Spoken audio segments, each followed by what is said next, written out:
Greetings, everyone, and welcome to TRG 30, where we every week talk bold change for our sector's resilience. And today, we're going to talk origin stories and current day adaptations and how that creates a new lens for COVID era operational thinking with my friend and my colleague, Sandi Macdonald, who is the president and CEO of the North Carolina Symphony. I'm going to introduce her in just one moment, but as always, I want to cue you up to listen for first a self-assessment.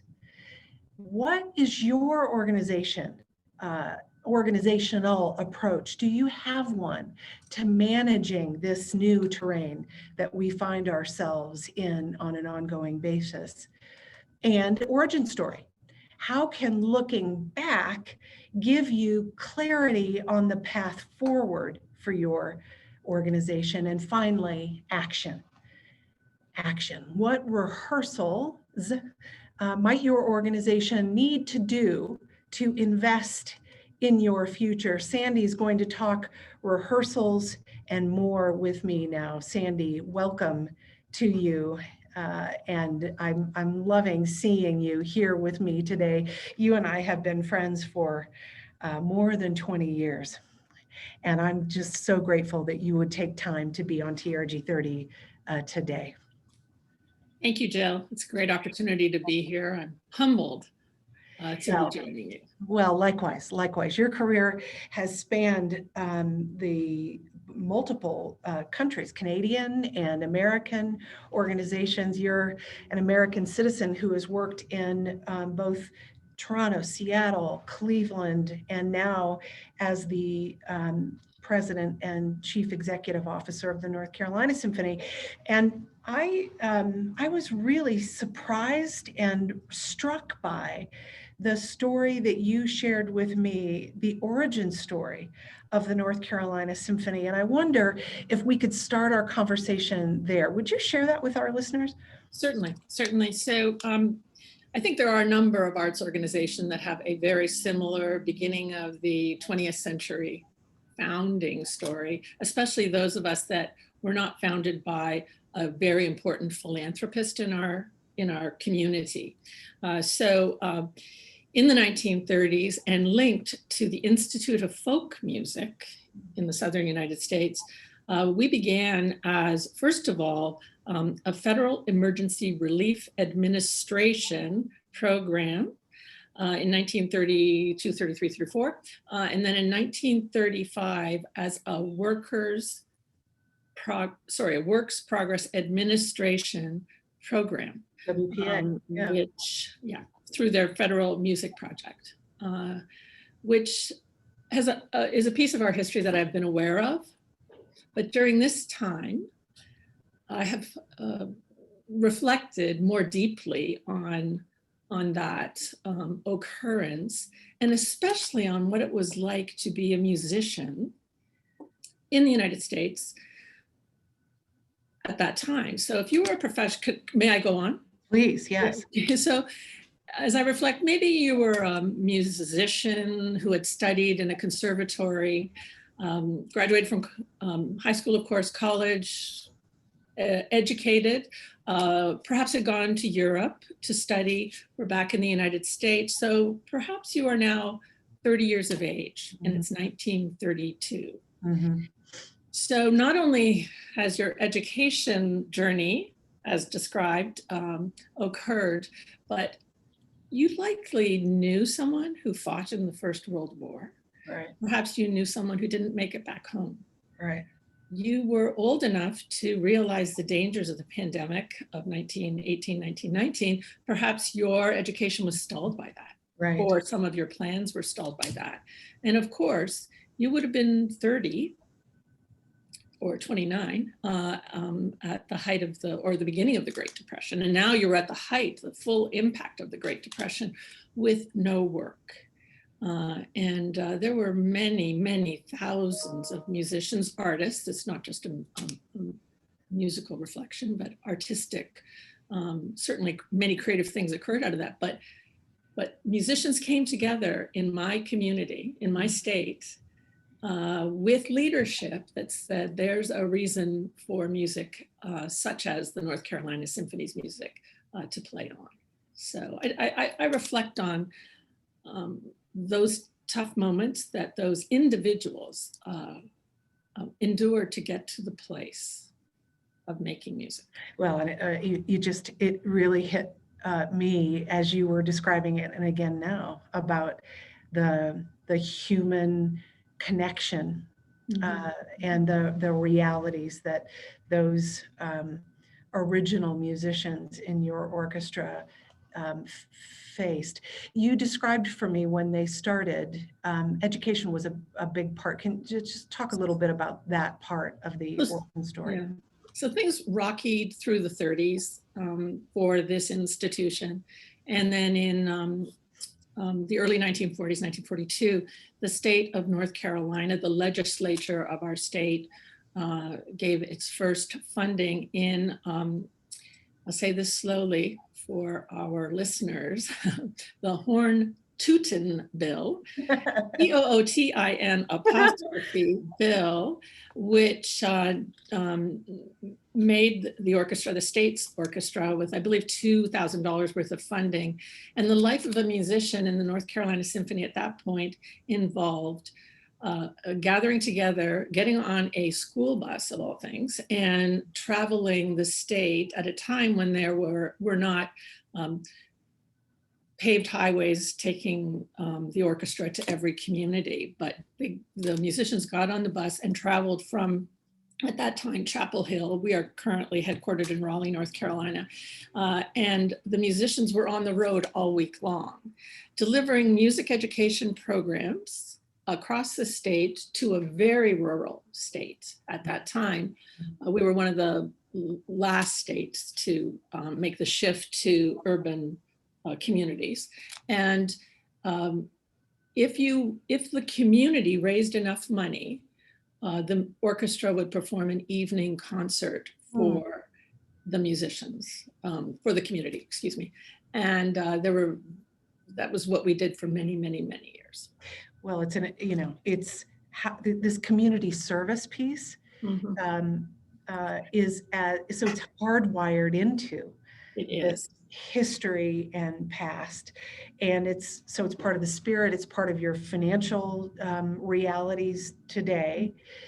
Okay, so let's go to today. I think as we have talked over time, what I've been struck by is this connection that you're making between the past and the realities that the pandemic is putting on you as a leader of this particular institution today.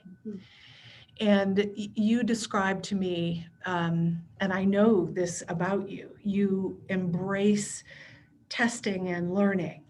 And I wonder if you could describe how you came to this sort of framework of thinking about what the pandemic, with all of its challenges, presented to the North Carolina Symphony in terms of opportunity and how you're managing that. So I'd love to start with our mission statement, if I could, which I'm not going to read to you, but it leads with highest level of artistic quality and ends with statewide service in music education. And I was reminded at a session that you led in August, when there was a small group of my colleagues speaking with you, and you spoke about just cause. And it occurred to me that I didn't really need to change my mission for this time or into the future. I perhaps needed to place emphasis in different areas. So shifting education with more emphasis to what it is. So that's number one. Number two is, I reflected that in our industry, we do a lot of rehearsing. Orchestra rehearses 3, 4 rehearsals, 5, depending on what number of rehearsals. There are some orchestras I've worked for that considered the first performance the final rehearsal, the second performance the performance. And so we have rehearsing in our DNA, and we need to rehearse regardless of what we're doing, because everything we are doing today is new. Mhm. We have a board meeting. We need to rehearse before we have the board meeting. We needed to rehearse on Zoom. You and I rehearsed a little bit before Mhm. your guest joined us today. Mhm. And we want to be open. I need to be open to learning from each of those rehearsals. Mm. I need a colleague, trusted colleagues around me to say, let's rehearse that again. We just did that donor rehearsal without the donors, of course. Let's do it again. Uh-huh. This is a new format for us, depending on what we are doing. So the whole concept of not only do our musicians rehearse, but now our administrative staff rehearses. So this is not, of course, just in the symphonic realm. It's everywhere. You know, Yeah. we have rehearsals as artists and as arts organizations all the time. And this framework that says this pandemic period gives us a chance to rehearse, to test and learn some new behaviors that I've heard you say, and we'll get to it, might stick with us. So for you, I feel like this pandemic has so much stress and strain that it puts on our sector. And what I've been you is, yes, and it gives us an opportunity to test some things. So you mentioned a rehearsal with a donor event. Can you just rattle off some of your the areas where you're seeing this rehearsal approach bear fruit or teach you and your organization some things? We actually have a process in place, which is rehearse, and maybe rehearse again, deliver, evaluate, and do it the next time, rehearse it the next time, and deliver at the higher level that you performed that you were able to deliver in the earlier, the original session. So that's just sort of, it's slowly, colleagues on the other side of this wall, there's a colleague teaching another colleague how to do something related to our streaming programs. And a rehearsal is taking place on that for a colleague to be able to deliver with a safety net around that colleague so that the colleague can walk on their own in the future. So, so it is very much becoming, we did a rehearsal. One of my colleagues was taught how to film a pre-concert lecture. The first pre-concert lecture ended up being a rehearsal. There was a rehearsal, the filming happened. We decided that was going to be a rehearsal. So we were open to also not being successful, but creating the safety net around that now to say, okay, what did we learn from that? We don't actually have to publish this. Let's do better next week when we do this. So rehearsal, I hear, is in the spirit of everything that you're trying to implement.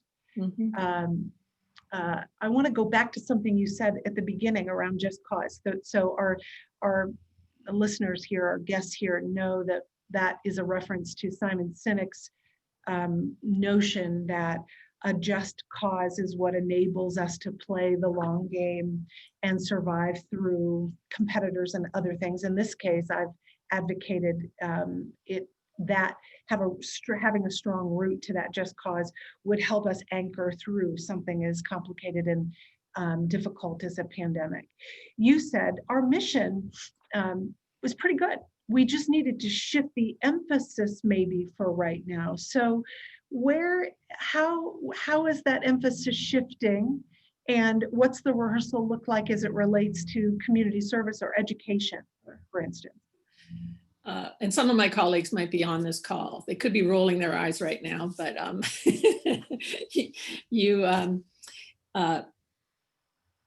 there's been a rehearsal that I've been required to do. I've required myself to rehearse patience.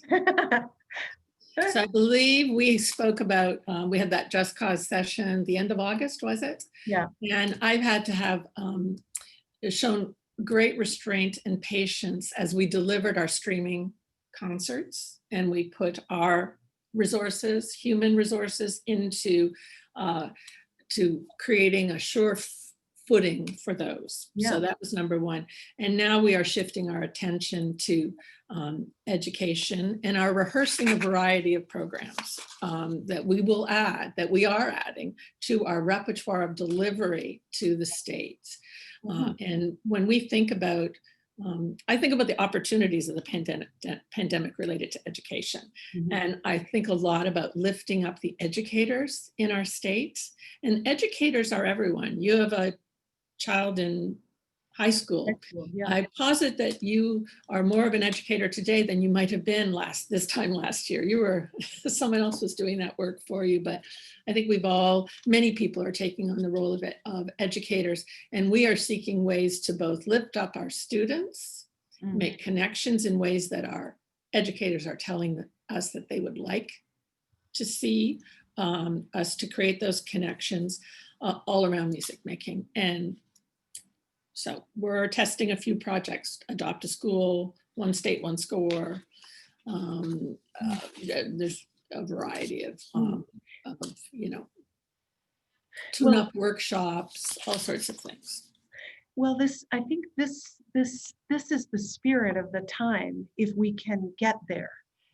Meaning, there's right now what we can't do, none of us hardly, is make solid commitments. This is how it will look in 12 or 24 months. None of us knows. But what I hear you doing is experimentation and trying things that are still tethered to who the organization is, but enable you to develop practices and skills that could go with you into the future. Like digital, you said to me, your digital distribution, you have mantled that in-house with your own. We have, but I wrote a note to myself this morning to remind me and share with all of you that pre-pandemic, I was the person that said, I'm not a tech company. Actually, we created a digital task force 18 months before the pandemic. And I said in front of a lot of people, well, why would I think digital first? I'm an orchestra. Right. And we did a lot of testing at that time, upon reflection, in the digital sphere for our organization.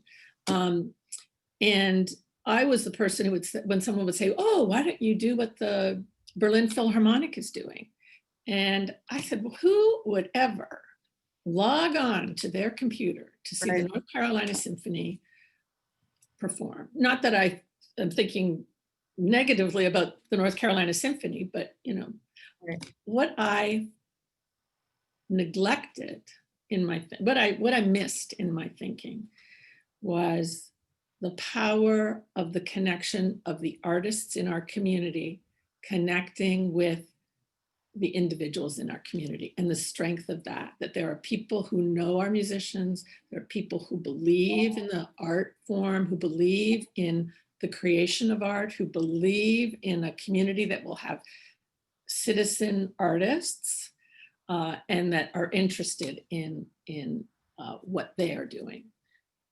That I have observed in conversations that I've been having with your peers, this dawning awakening that the patron relationships that we have, and the people who care about, there are people who care about their community and their community of artists, and that matters a whole lot. So as patronage and patron income is an important part of the North Carolina Symphony's revenue streams, just like most of our listeners. What have you experimented with as it relates to your patron sources of income or your patron relationships? What have you tested and learned or rehearsed there?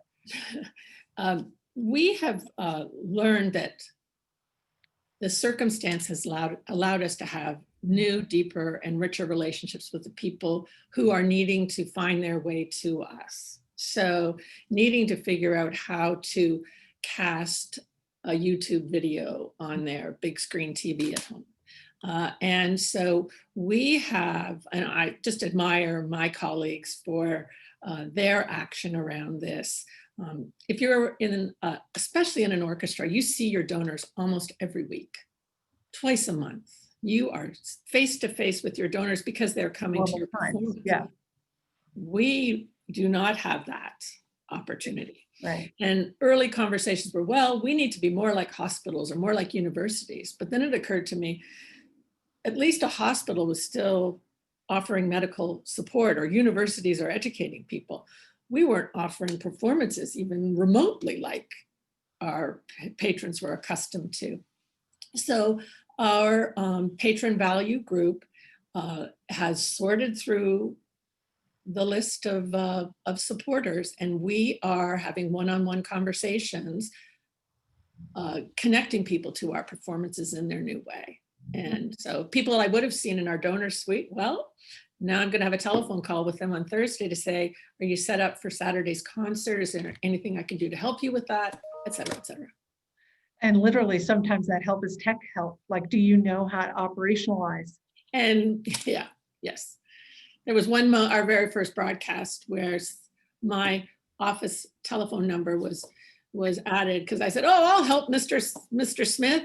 And they call this telephone number. And then all of a sudden my phone in the office, because we have a front of house staff who works on our performance nights, a production staff person, a senior staff person. So my phone starts ringing and with people saying, how do I cast this?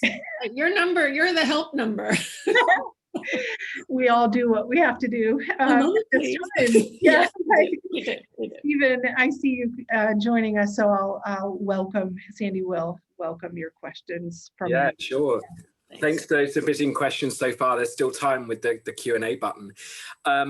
David says he loves the citizen artist idea and how the orchestra from its founding has been embedded in the state's communities. And can you talk more about the ideas of how the now will reimagine the future?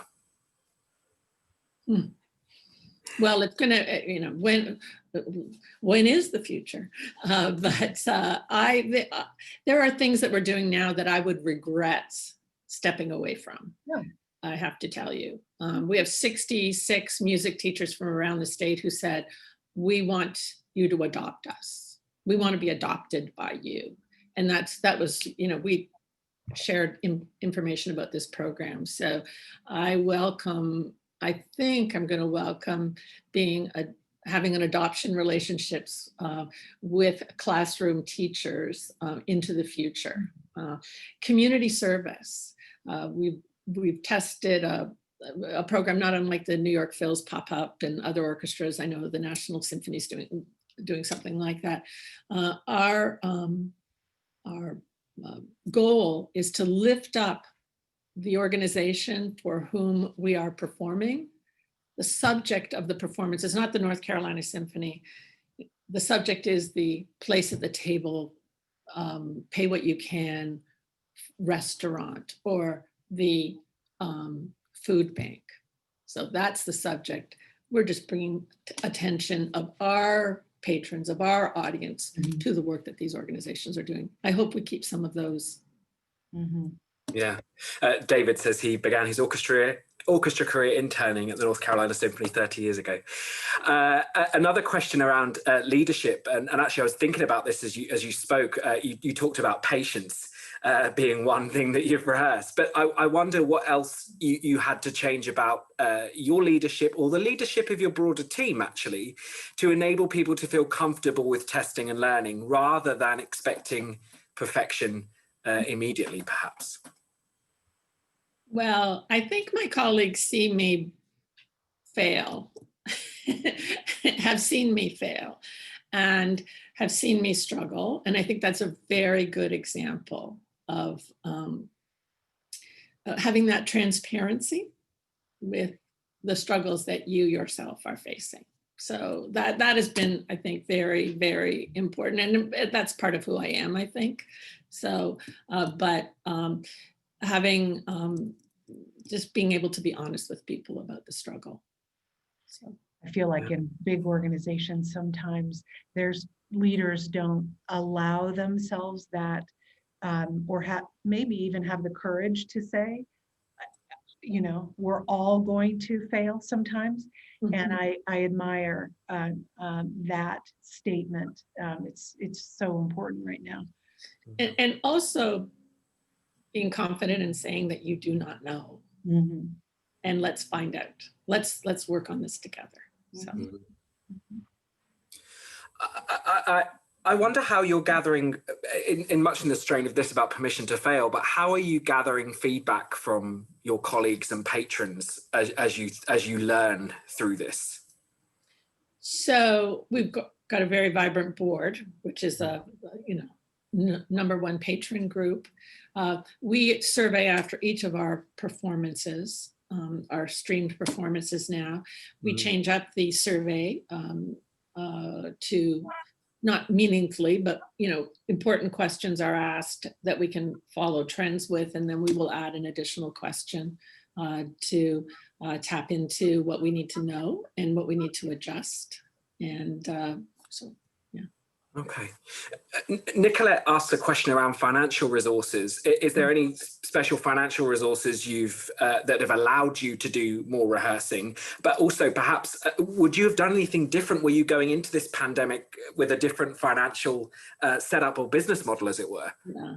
So we were entering the pandemic. Our long range plan, or our plan, would have had this year be about a $16 million budget year. We had 5 consecutive years of balanced budgets. We have skinnied ourselves down by 33%.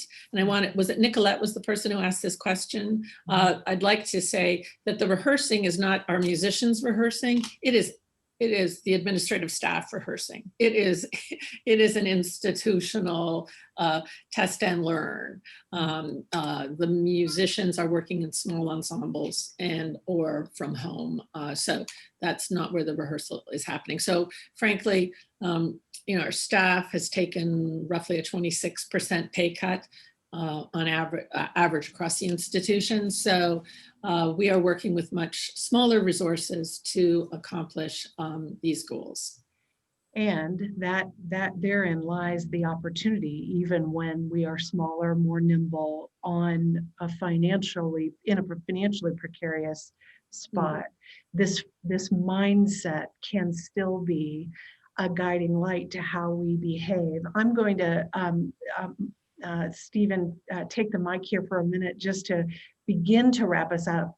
Sandi, stay with us here as I do that.